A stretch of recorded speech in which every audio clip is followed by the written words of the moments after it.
Hey, it's Jasmine, and today I'm going to share with you guys my May hits and misses.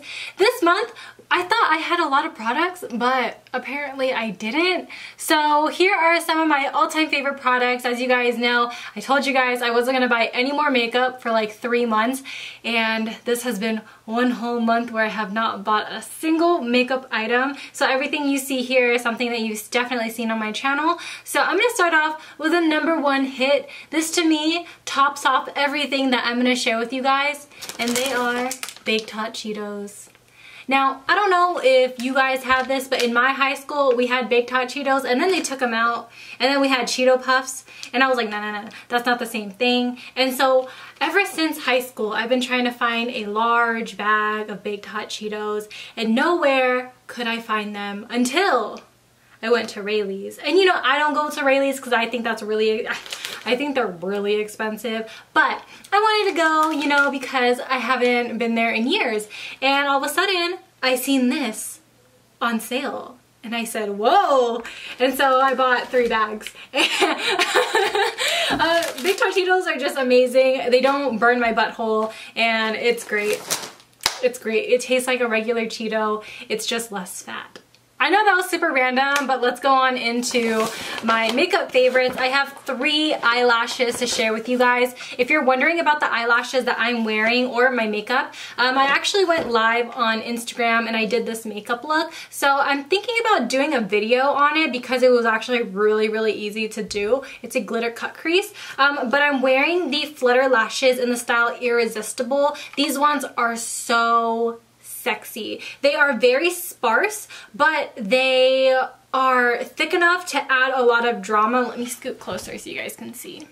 They are so pretty. I think these are the closest eyelash that I have to my Opulence Lilly lash, but that one, the band is completely different. Lilly lash bands are in its own entity. Like, they're just really good. But these ones, for the price, it's amazing. So I highly recommend it, and I highly recommend getting Flutter lashes on sale. They go on sale pretty frequently, so just keep checking their website, and they have free shipping over $15, which is amazing as well.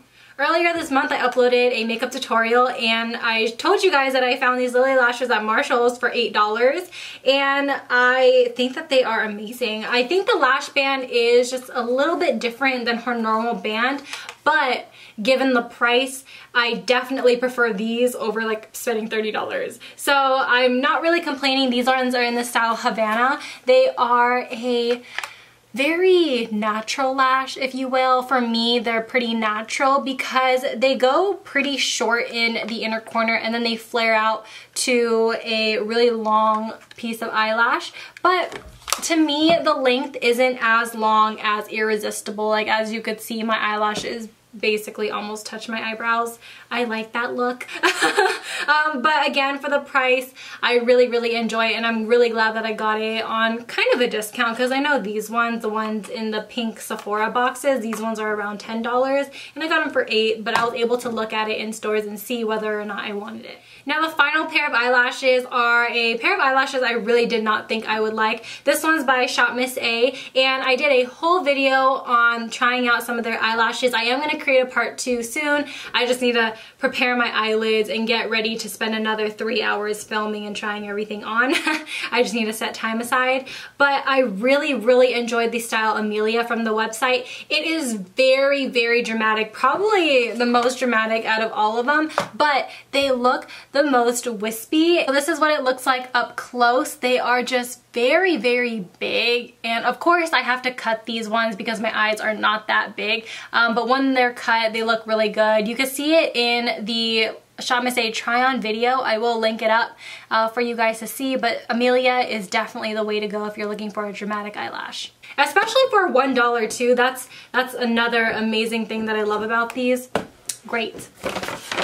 There was one foundation combination that I was using this month, partly because I'm trying to use up my foundations before I go out and buy more. That's the whole point of me not buying any more makeup. So this month I was using the NYX Total Control foundation in the shade True Beige alongside the Too Faced Born This Way in the shade Natural Beige. Those who watch my live chats on Instagram, you guys know this is the one that I've been using in every single live chat, and they work really well. I'm wearing it today, and I just think that it gives myself that very nice natural matte look, because the Born This Way is a demi matte. I mean, it dries throughout the day, but definitely you look dewy and you look very skin-like, while the Total Control, in my opinion, continues to get madder and madder and madder throughout the day. But obviously foundations work differently on different people. I'm a normal skin type, and I just think that combining these two, I've had my makeup on for almost 10 hours now,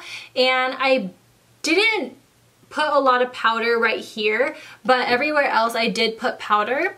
And as you can see, it just looks very soft and very skin-like. And I don't use a lot of powder, by the way. I kind of just like press it into my skin just to make sure it lasts all day, because I like to have my makeup look just like how I applied it in the morning. I don't like it looking any crazier at the end of the day. I have a very bougie hair care product, and let me tell you, if I was not desperate to find something to help my dandruff, I wouldn't have bought this, okay? I bought it on the Sephora sale, and I don't know if I mentioned this product on my channel before. I definitely mentioned it on my live chat, but this is the Briogeo Scalp Revival. It has charcoal and tea tree, which is normally what I look for in a hair care product. No matter what it is, I just know tea tree is really good for your dandruff. And so I bought this because the girl at Sephora was like, you really need to try it if you have an itchy scalp, if you're dandruff prone. And I was like, okay, I'll try it. This stuff was like $45.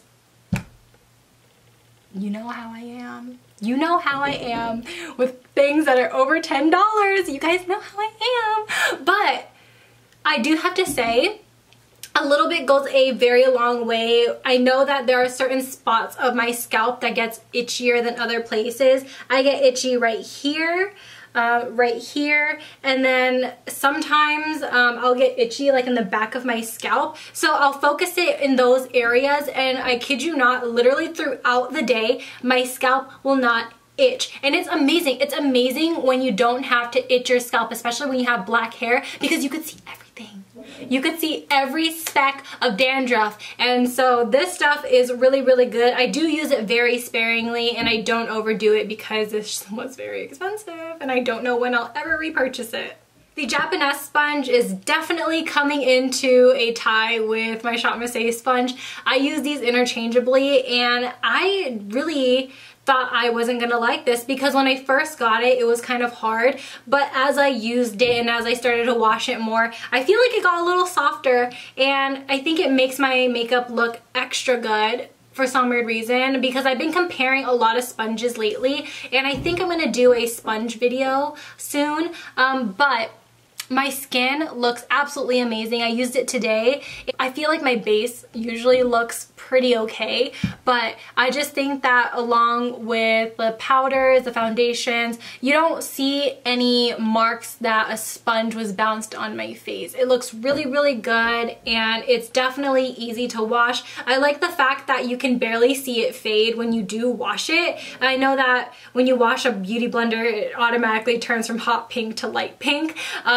So it's really good that this one is really, really durable. Finally, let's move on into the misses. Unfortunately, I have two misses. The first one being the Beauty Blender, and it's just, I don't like the texture. I really just don't like it. I like my sponges to be pretty big. The Japonesque one is dry, so as you could see, the Beauty Blender is really, really tiny. I like mine to be really thick, like a marshmallow. And when I immerse this in water and when I squeeze it out, yes, it does expand, but it doesn't expand a lot. And also the pores on this also expand. So I'm not able to get that perfect canvas, and I talked about that in my anti-cake face foundation routine, where I just feel like this leaves those porous marks on your face. So with that being said, I really can't get by with it, especially if I want my face to look really, really good and flawless. So you guys know me, you guys know I like to make things work, but at the same time, it's very rare that I will just delete a whole entire video because a product wouldn't work. And I try to make this work, but I just think that it's not doing enough. And it is the CoverGirl True Blend Base Business, the pore minimizing one. This one I feel like is supposed to be a dupe for the pore minimizing primer by Smashbox, and by no means is it a dupe at all. And in fact, it is probably the worst primer I've tried. And that says a lot, and especially because it's a pore minimizing one, and I love pore filling primers the most out of any primer on the market, simply because it's supposed to smooth out the skin, fill in those pores, so that when you apply foundation, the canvas right here, where people look at you, the main focal point of your face, the center of your face, it doesn't get emphasized if you have any imperfections, any texture, any pore problems. That's what this primer is supposed to do, and I just think that it leaves me looking so greasy. It breaks down so quickly on the skin, and it just looks like my pores are emphasized. I don't really see a difference with my pore size at all, and that's a real big bummer because it is a drugstore brand, so a lot of people have access to it. A lot of people can get this for, they can get it for real cheap, you know, it's CoverGirl. But unfortunately, this really did not work out for me, and I know they have 3 other primers in their line that I have not tried. This one was the only one that I have tried this month, so hopefully the other ones do work out. I will let you guys know, and that basically wraps up. Actually, that doesn't wrap up the video because I'm looking down at my table and there's one thing that I did not like either. I know this is really dirty, but I was filming a video with this primer. These ones were in the video together, and this was the whole reason why I stopped filming, because it just was the worst video the worst makeup I've ever had. And this sponge is by Sigma. It's by their sister brand Practik, and it's their power blender. Sigma generously sent this to me in a package, and I was so excited to try it because I love Sigma and I love trying their things, but unfortunately this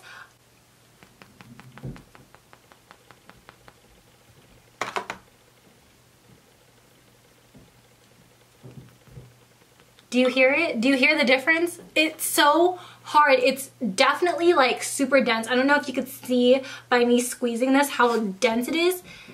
I don't know. Can you see? But I could literally throw this outside. I'm gonna throw it out the wall. I know you guys heard that. I know you guys heard that. Just like how it sounds, it is just so hard to buff in that foundation. And then when I did buff in the foundation, you know what it did to me? You know what it did?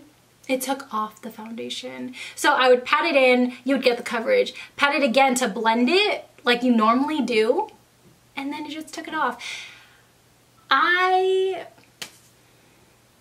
It did me really dirty, okay? It did me so dirty, and I don't recommend it. I don't know how much it retails for, but if you like hard sponges and if you like like really beating your face, then definitely go for it. It has a great shape, and that's probably the only pro that I could give it. It has a great shape. It comes in 3 fun different colors, green, purple, and blue. But other than that, I really don't have anything to say. I hope you guys really enjoyed this month's hits and misses, and I will see you guys in my next one. Bye! Peace out, Girl Scouts.